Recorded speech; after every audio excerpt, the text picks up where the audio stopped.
ഇക്കഴിഞ്ഞ സെപ്റ്റംബർ 21 വലിയൊരു പ്രഖ്യാപനം നടത്തി. H1B വിസക്കാർ അപേക്ഷിക്കുമ്പോൾ അവർ $1,00,000 അമേരിക്കൻ ഫീസായി കൊടുക്കണമെന്ന പ്രഖ്യാപനമായിരുന്നു. വലിയ തോതിൽ IT മേഖലയെ ഇത് ബാധിച്ചു. രാജ്യത്തിന് പുറത്തുണ്ടായിരുന്ന IT ജീവനക്കാരോടൊക്കെ IT കമ്പനികൾ അമേരിക്കയിലേക്ക് വേഗമെത്താൻ പറഞ്ഞു. ആ ദിവസം 21-ാം തീയതിക്ക് മുമ്പ് നിങ്ങൾ എത്തണമെന്ന് പറഞ്ഞു. പലരും വലിയ നിരക്ക് കൊടുത്ത് ടിക്കറ്റ് എടുത്താണ് തിരിച്ചു വന്നത്. എല്ലാവർക്കും ബാധകമാണ്, ഇനി ആർക്കും തുടരാൻ കഴിയില്ല എന്നായിരുന്നു കണക്കാക്കപ്പെട്ടത്. ആശയക്കുഴപ്പങ്ങൾ തുടരുകയായിരുന്നു. ഇന്നലെ United States citizen and immigration service വിശദമായ ഒരു സർക്കുലർ പുറത്തിറക്കിയിട്ടുണ്ട്. അവർ കൃത്യമായി ഇതേക്കുറിച്ച് പറയുന്നു. 2025 സെപ്റ്റംബർ മാസം 21 അർദ്ധരാത്രി 12:01 മുതൽ കൊടുക്കുന്ന അപേക്ഷകൾക്ക് മാത്രമാണ് ബാധകം എന്ന് മാത്രമല്ല, നിലവിൽ ഏതെങ്കിലും വിസയിൽ ആരെങ്കിലും ഒരു വിദേശി അമേരിക്കയിൽ ഉണ്ടെങ്കിൽ അവർക്കിത് ബാധകമല്ല.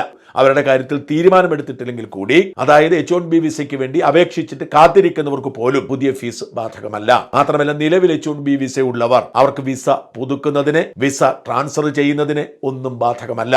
മാത്രമല്ല, അമേരിക്കയിൽ സ്റ്റുഡന്റ് വിസയിലുള്ളവർ F1 വിസ അവർ H1B വിസയിലേക്ക് മാറ്റുകയാണെന്ന് കരുതുക.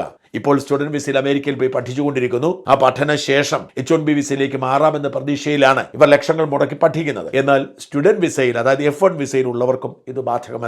ഏതെങ്കിലും ഒരു വിസയിൽ നിങ്ങൾ അമേരിക്കയിൽ ഉണ്ടെങ്കിൽ ആ വിസയിൽ നിന്നും നിയമപരമായി മറ്റൊരു വിസയിലേക്ക് നിങ്ങൾക്ക് മാറാൻ കഴിയുമെങ്കിൽ, H1B വിസയിലേക്ക് മാറാൻ കഴിയുമെങ്കിൽ നിങ്ങൾ അതിന് അധിക ഫീസ് കൊടുക്കണ്ട. നിങ്ങൾ ഇനി പുതിയ അപേക്ഷ കൊടുത്ത് അമേരിക്കയ്ക്ക് പുറത്തു നിന്നും വരാൻ ശ്രമിക്കുകയാണെങ്കിൽ നിങ്ങളെ മാത്രമേ ബാധിക്കൂ. അതായത് H1B വിസയിൽ നിങ്ങൾ അമേരിക്കയിലുണ്ടെങ്കിൽ നിങ്ങളെ ബാധിക്കില്ല. നിങ്ങളുടെ വിസ കാലാവധി കഴിയുന്നത് വരെ നിങ്ങൾക്ക് തുടരാം. എന്ത് പ്രതീക്ഷയിലാണോ H1B വിസ എടുത്തത്, ആ പ്രതീക്ഷയിൽ നിങ്ങൾക്ക് തുടരാം. അതിന് എക്സ്റ്റൻഷനുള്ള ആനുകൂല്യങ്ങളുണ്ടെങ്കിൽ, സാഹചര്യമുണ്ടെങ്കിൽ എക്സ്റ്റെൻഡ് ചെയ്യാം. H1B വിസയിലുള്ള ഒരാൾ ഇന്ത്യയിലോ മറ്റേതെങ്കിലും രാജ്യത്തോ ആണെങ്കിൽ അവർക്കൊരു തടസ്സവുമില്ലാതെ എപ്പോൾ വേണമെങ്കിലും അമേരിക്കയിലേക്ക് ചെല്ലാം. അവരെ തടയില്ല. നിങ്ങൾ സ്റ്റുഡന്റ് വിസയിലോ മറ്റേതെങ്കിലും നിയമപരമായ, അതായത് ട്രാൻസ്ഫർ ചെയ്യാൻ കഴിയുന്ന വിസയിലോ അമേരിക്കയിൽ ഇപ്പോഴാണെങ്കിൽ ആ കാലാവധി കഴിയുമ്പോൾ അത് പുതുക്കുന്നതിനോ അത് H1B വിസയിലേക്ക് മാറ്റുന്നതിനോ തടസ്സമില്ല. മാത്രമല്ല, ഇൻട്രാ കമ്പനി ട്രാൻസ്ഫർ വിസയുണ്ട്. അതെന്താന്ന് വെച്ചാൽ, ഇന്ത്യയിലെയോ മറ്റേതെങ്കിലും രാജ്യത്തെ ഒരു കമ്പനി അവരുടെ ജീവനക്കാരെ അവരുടെ ഒരു പ്രോജക്റ്റിന്റെ ഭാഗമായി അമേരിക്കയിലേക്ക് ജോലിക്ക് അയക്കുന്നതാണ്. ഒരു നിശ്ചിത കാലത്തേക്കായിരിക്കും. ആ കാലയളവിൽ അവർക്ക് അവിടെ പോയി ജോലി ചെയ്യാം. അങ്ങനെ എത്തിയ ഇൻട്രാ കമ്പനി ട്രാൻസ്ഫർ വിസക്കാരന് H1B വിസയിലേക്ക് ഇനിയും അപേക്ഷിക്കാം. തടസ്സമില്ല. അമേരിക്കയിൽ നിന്ന് അപേക്ഷിക്കണമെന്ന് മാത്രം.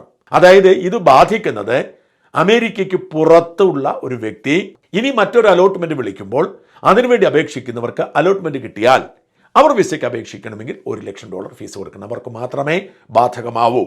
നിലവിലുള്ളവരെ ഒരു തരത്തിലും ബാധിക്കില്ല എന്ന് കൃത്യതയോടുകൂടി, വ്യക്തതയോടുകൂടി United States citizen and immigration service വ്യക്തമാക്കിയിട്ടുണ്ട്.